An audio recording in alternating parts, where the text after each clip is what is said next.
Welcome to another conversation with, as we take the turn on April 17th to yet another completion of a week. We're reaching, I think guest number 80, which is crazy that we've talked to this many folks over the last several weeks. Today, we're going to start swinging the conversation more towards what recovery look like. So we're going to start with obviously just general opening statements, just as we always do. But then let's get into start talking about positive outlooks and what are we looking at from a future standpoint. So I want to get out of my view and let you guys do the talking. Michael and Calvin, thanks for joining us. Michael, I'm going to start with you. Just a little bit about your brand, just to put it in context and what's going on from how you guys have been navigating this, and then two, just general sense of how are things going for you.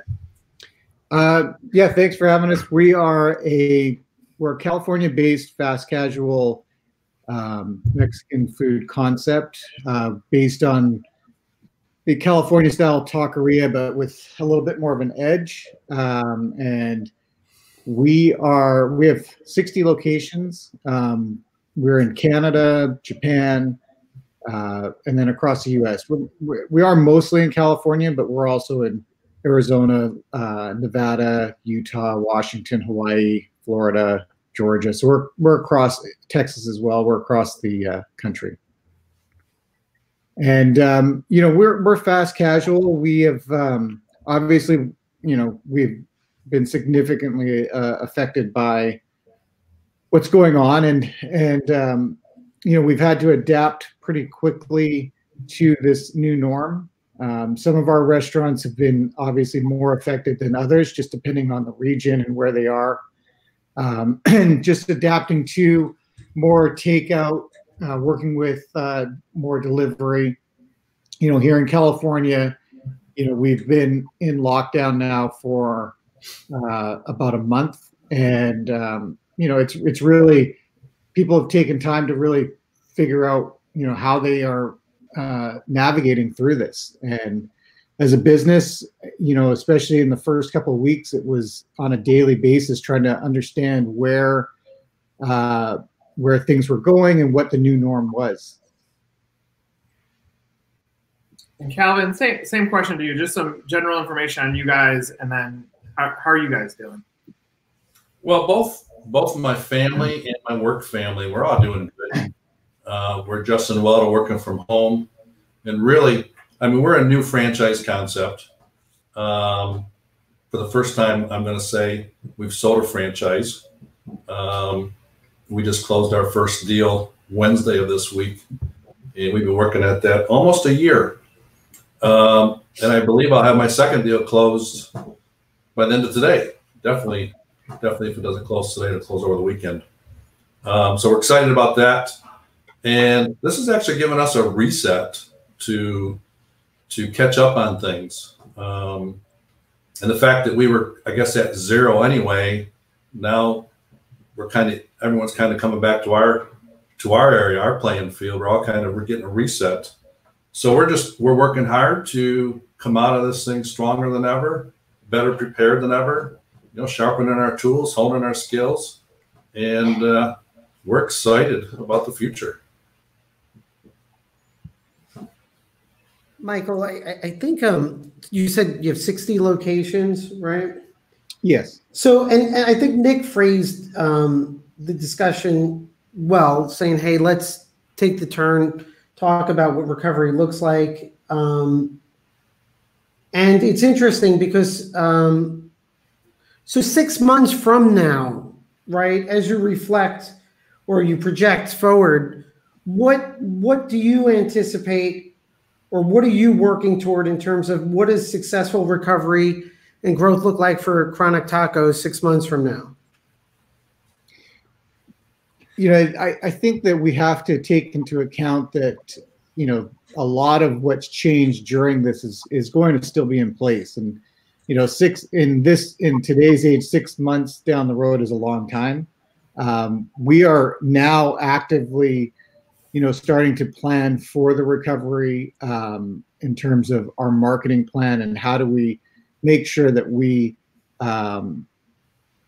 market properly, that we get customers back in the door, and not only on the marketing side, but also on the operations side, what changes that we've made are going to obviously maintain themselves through this, and what are the rules going to be around customers in dining rooms and interaction. So we have to look at even our model itself, and we have a concept that is build as your own, customize as you go, and the customers are very interactive with our service line, and we're looking at adjustments that we have to make there, where we provide proper distance and limited contact. So there's a lot of opportunities in this. We are looking at the positive side, and this has given our operations team an ability to look at our model, what can be changed. There's things that we were already working on that were going to make us more efficient, and this has allowed us, I think, to even ramp that up quicker. And from a marketing point of view, for us during this time, it was really about making sure that we are maintaining ourselves as a brand, staying involved in our community. We've done a lot within our community. We just worked with, in Huntington Beach, we just worked with their school lunch program to provide kids that were on spring break, who generally rely on lunches from the school, those weren't available during spring break. We were able to bring our taco truck down there and feed over 400 kids. So I think, in the restaurant business, we've been around for a while, and we plan on being around for a long time. And so we want to make sure that we are recognizing that we're a part of this community, and that we're giving back to the community. And then as we go forward and we're things open up, that we have that in community involvement. I think that's going to be the most important piece as customers start coming back. Michael, just if I could take you back in time or back over the past couple of years, because you're talking about community and people, and it's sincere, but I find it interesting, right? So you're 60 units, you're predominantly in California. So decision-making along the way, I'm sure there were opportunities to be all over the United States, little pockets all over the place. Was there a strategic decision-making process where you said, we're going to build a big hub in California, focus on that strength, or it just happened organically? Because to me, as an emerging brand, I think that makes you so much stronger at the moment in your ability to leverage and help those franchisees. We started in California, and that's where we naturally, organically grew. And from there, we began to expand on the West Coast. And it was 5 years ago that we started to explore the Southeast. And that was predominantly driven by good franchisee relationships. Obviously, our strategy was to make sure that we had a partners that were going to be multi-unit and grow out in the area. But a lot of it too was just driven by people that understood our brand and really got what we were doing, and that we would be able to work well with and grow with. And so, yeah, we had to look at everything from, the logistics of distribution, and as we grow, how that is going to look. But, we are predominantly on the West Coast, and but we have a very strong focus on our restaurants on the East as well. We provide a lot of support. We've got, full-time support team in place, especially during this time. We're communicating, if not on a daily basis, with guys. One of the topics that comes up frequently right now is owning the moment, that all brands are being able to accelerate really what they're able to. And it's an interesting balance, because part of us is like, we cannot wait for this to be over. But then part of us is like, boy, it is allowing us to get so much done and push the reset. I mean, Calvin, you just mentioned you get deal one done as a brand during COVID. And I'm sure there's some parts to, like, the way that your business is structured.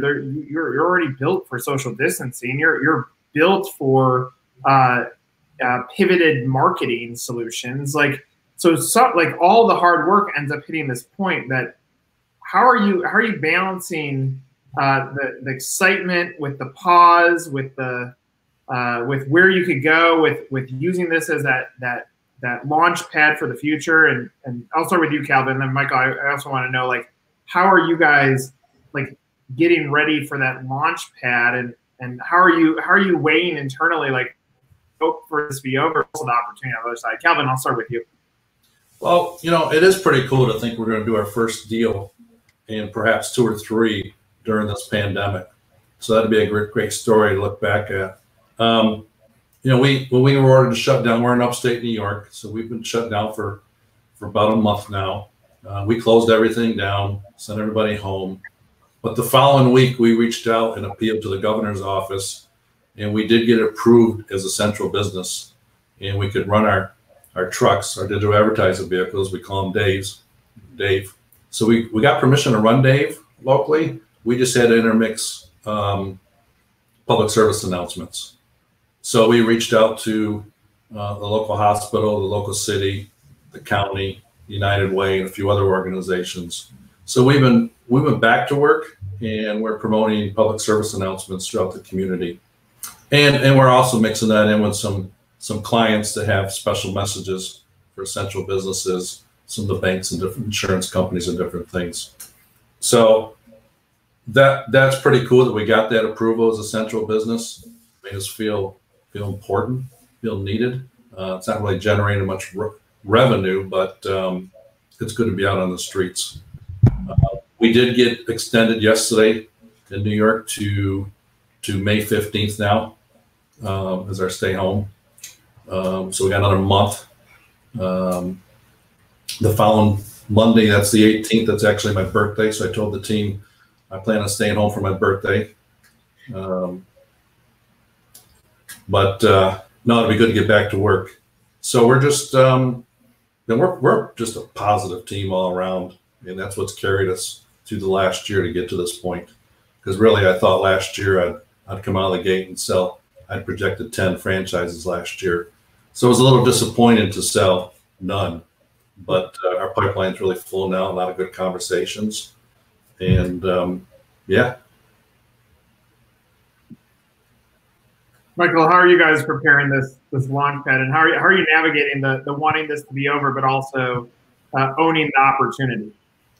Well, I mean, it all happened at a time where we were preparing our Q2 plan, finalizing everything for our second quarter, and that all went out the window in mid-March, and we ended up taking a step back and really focusing.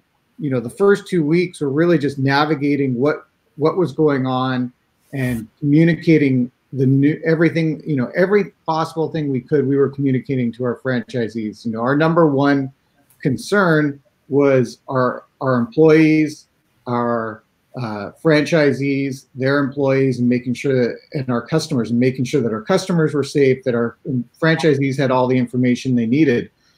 And there was a lot happening in the first couple of weeks, and our team really rallied around making sure that we were getting, communicating with our franchisees, whether it was dealing with our landlords, dealing with the new CDC protocols, dealing with negotiating with the third-party delivery companies, getting all the information out there regarding the government stimulus. So, we've been really focused on our existing franchisees, and we have restaurants being built right now, and this is a tough time to be building a restaurant.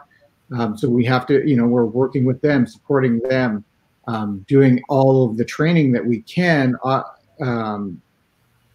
Although it has had to be adjusted. As far as new signings, we just have not been focused on that. We wanted to really, right now, all of our energy is going towards making sure that our existing franchisees have all the support they need. So, we will start building a strategy around selling franchises again. But right now, our focus is on what's going on and how do we make sure that our restaurants that exist and our franchisees that exist come out of this strong? And, what have we learned from this from an operational point of view, and what do we know is going to change? So we know that there's going to be a lot of changes in the restaurant industry. We don't know exactly what is going to stick and what is going to evolve, but we know customers' behavior is going to change, and we have to adapt to that. Michael, many of the leadership teams we're speaking to, there's always a focus on leadership core values, and really looking at this as a stress test, right? Aside from the operational elements, are there things that you feel you're gonna come out of this and this crisis maybe expose some weaknesses or some points where you guys can improve, maybe at a leadership level or in terms of brand focus? And the answer may be no, right? But I'm just curious from a leadership level, what's your thoughts on that and what you've been thinking about? Well, I think, anytime, and this is just even personal when you're at home and we're all dealing with a lot of stress and we're all dealing with the financial impact of this. And I think with that, it's very quickly, it becomes apparent what's important. And that's even in your personal life. You quickly realize, this is what's important, and here's some things I was wasting energy on. And I think a business is no different.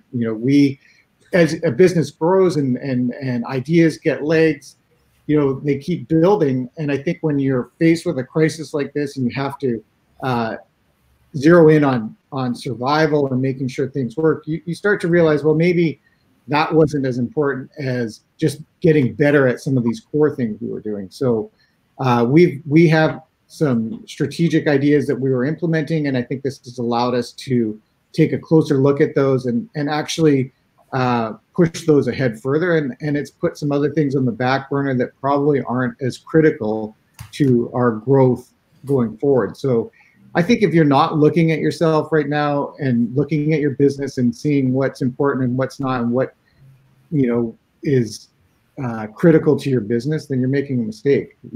We've got a lot of time to look at what's working and what's not, and listening to our franchisees about what's working and what's not, and our team. This is a time to take advantage of and make certain changes that need to be taken. It's interesting. Like, Michael, obviously your brand at 60 units has built size, so you're putting tremendous focus towards how do we get to the other side as a group, to the franchisees, and you're putting the parameters around, let's make sure that they feel like the support that they bought into a system for is actually there. And Calvin, yours is really a startup. You're at a different point because you don't have the franchisees to support, and you're able to push down the pedal and say, let's go find the gap and grow. And I've always found it interesting with franchising, because the reality is obviously franchisees are needed to grow a franchise brand. And typically, the number one thing that's going to help grow a brand, obviously, is happy franchisees. There's no doubt about it. No money spent is going to be able to outperform franchisee validation. But if you look at the industry as a whole, most franchise brands ride the economy, meaning it goes down, we scale back, we pump on the brakes, and we back off, when the reality is most buyers are created when the economy gets shaky. So like the analogy that I've been thinking about is like all these franchise brands have been fishing in the same pond for the same franchisees. And you have these small little fish that come by and bite, and all the fishermen are pissed because that fisherman got it and I didn't. And that's been our way because the buyers have been on the sideline for so long. And now all of a sudden, their portfolios have been punched. Their jobs may have been put at risk. And now that's full of fish. And there are some really, really big fish ready to bite. But all the fishermen left because most of them have to go and focus on all the chaos that's going on. So I find it interesting to hear both sides of the story because, Michael, your brand's catching the growth wave. by getting to the 60 unit mark, and Calvin, yours is at the starting line. So that's a general statement. Calvin, to you, I'm curious, like, what is the trigger? Like, now that the fish are starting to bite, like, why are they telling you now is the right time? Well, that's a good question. And the one guy that's going to commit, I believe today, he owns 25 franchises that are in the fitness industry, so they're all closed up, but he's still moving forward. We do have some recent inquiries from people that, worried about their jobs, worried about their future, and they're in a position to do something. And some of these were just deals we've been working on for a while. Maybe now that time slowed down, they can concentrate on it and really see the value in moving forward. So all our nets are out. We've cast them. We're still working hard. We're getting leads every day, and that's pretty exciting. And another exciting note, we received our PPP funds this morning in our account, and that was pretty exciting.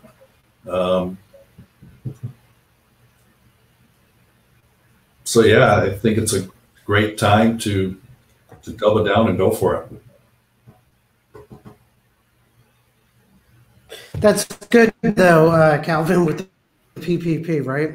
It's sort of been, I think a bunch of brands, a bunch of people are in between getting PPP funding, not getting it, and dealing with all the nonsense that comes in between.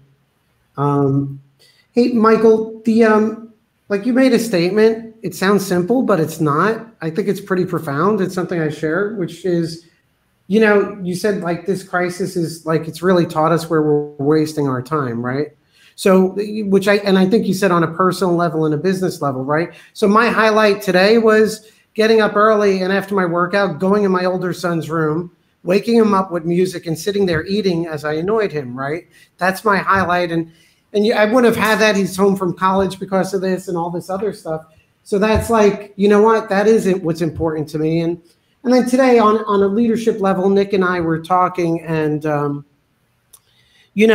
reaching the point now where we've held everything tight, but now it's like I just sent some notes to our leadership team, and let's go out and project what's ahead for us and what's not and what we need to do. But I think it is instructive, right? Because this really shows us where we waste so much energy, and not even intentionally or not. Like, I'm learning there's so many things I thought were important in a day in terms of what we're doing, how we deliver value to our clients. And I'm like, that really wasn't it. So I think that's a great lesson to learn on a leadership level. And I think that's going to be one of the big takeaways from this whole thing. And what I'm finding too is, and you mentioned about multi-unit franchisees. We're seeing so much leadership at the franchisee level, and we're seeing that transfer. Like, we're seeing that common philosophy that you as a leader of Chronic Tacos, and then you see with your franchisees. What are the real standouts that you're seeing in terms of franchisees in your system that are taking leadership levels? Well, I think that what I admire the most about what I've seen with our franchisees is just their dedication to their employees. So when we're talking to them, they're doing everything they can to keep their team on. And whether it's, having, them working extra hours with the franchisee not getting paid, or just they're trying to keep that team in place. So they want to make sure that they're doing everything they can to keep their guys on. And, I really admire that, because I think that's what's important. It's, you create a family with your team. And, that's been our culture. We've, at the corporate level, we're doing everything we can to keep our core team in place. And to see the franchisees doing that for their employees and doing everything they can to keep them on, when your sales are dropping 50%, but you're doing everything you can to keep your crew in place is admirable. And on top of that, we're seeing a lot of them giving back to their community and doing things, recognizing that, we are a part of the community. And like I said, we've been in business for a long time, and we plan on being in business for a long time. And we need to give back to our community and be a part of that. And then Calvin, I mean, it's you're in a very interesting position, right? So a year or two from now, you're going to look back on this, right?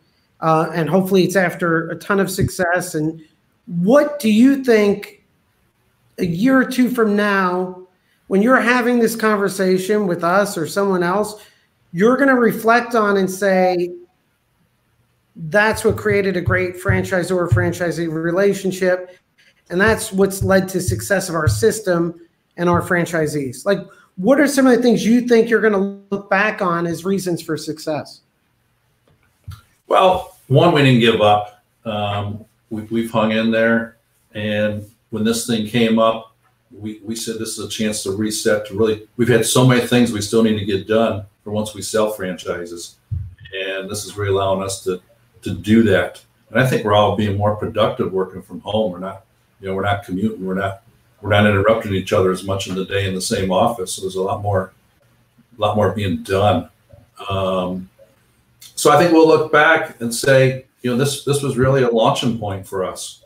And I believe right now, with what I know, we stand a good chance of closing 6 deals in the second quarter, which really sets us up for a great year. So I think it's staying positive in dark times. I stayed on top of the PPE. I was one of the first ones to get an application in and learn everything I could. We got our money today. I think that's quicker than many. And just keep working it. We invested in ourselves. We actually took a story brand workshop with Don Miller last week, his first time ever doing it online. So we didn't have to go to Nashville and flights and hotels. So we put more people through it. And that was a 2-day investment, which allowed us to go back and redo our websites.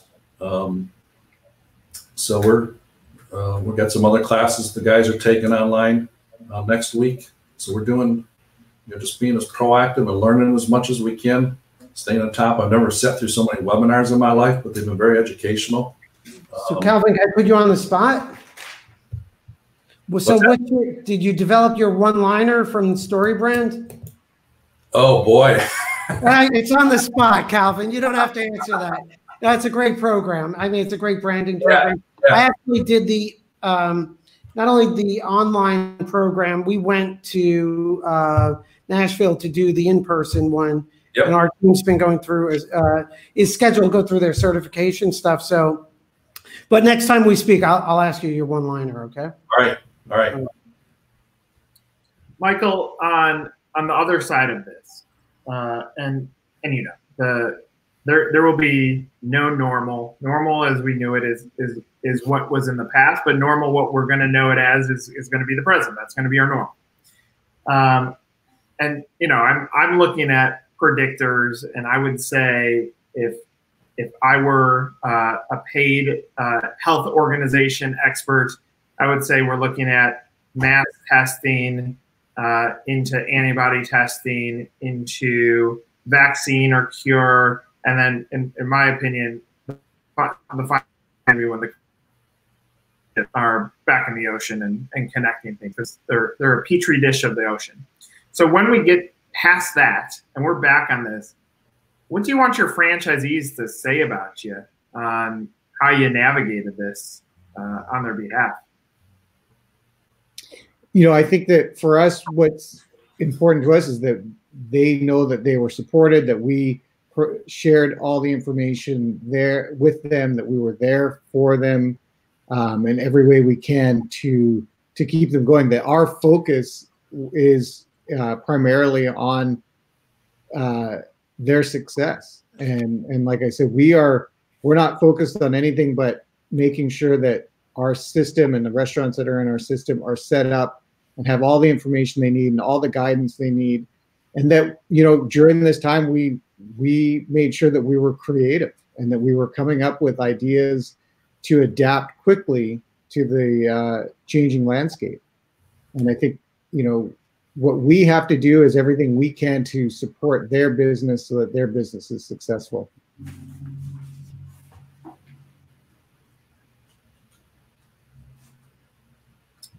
As we take this final turn, Charles, I'll start with you on final thoughts, final messages, final questions. My final thought is a basic one, which is, and the points that Michael and Calvin shared, which is, it's just the time to really readjust our focus and our priorities. I mean, I've never, well, I shouldn't say never. We have our traction meetings, our weekly meetings, we have our morning meetings. We've really leaned in our core values and our purpose, but never have they been so important to me as a person. And never have I given so much thought about them. And to Michael's point, both on personal life, which thankfully is good, and business, it's really about focusing that energy in a new direction. So that's a continuous theme I'm taking out of it. And it's always great when you hear good leadership talk about this stuff. So for me, there's a lot of positive there. But there's also a lot of, like right now, I'm writing notes on like painful decisions I have to make as I take notes from our conversation. So that part kind of sucks, but there's good stuff ahead. Michael, final thoughts? We are remaining positive. We know that we're going to come through this. We know that we're going to get through this fine. It is a difficult time. It's obviously forcing us to make difficult decisions and I think look at things differently. But as a business, we're taking this time to evaluate everything we do so that we know that we come out of this strong. And our whole team is positive. Our team is working tremendously hard. They are very dedicated.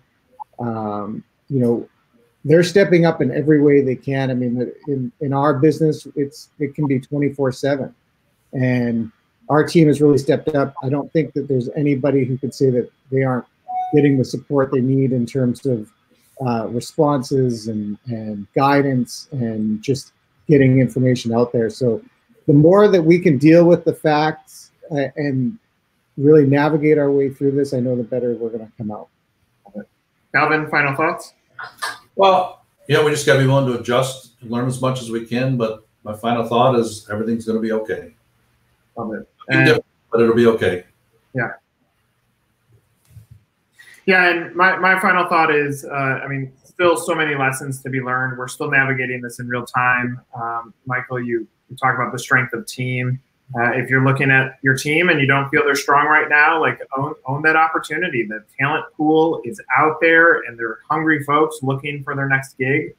Know what it feels like to go through this without the right team, and fix that. Know what the opportunities are on the other side. Have the confidence that we are going to see another side of this. We got to navigate through it, and keep your head up. I agree with you guys. I mean, there's going to be a point where we look back on these conversations and be like, boy, were we getting our ass kicked. But man, have we done the right things to own this opportunity? For anybody watching that has not joined, as Charles says, franchising stronger together. Go join the group. If you search for Franchise Growth Mastermind, you can find us on Facebook. Gentlemen, thank you for the conversation. I wish you all the best as you continue to navigate this. Have a nice weekend. Thank you. Take care, guys.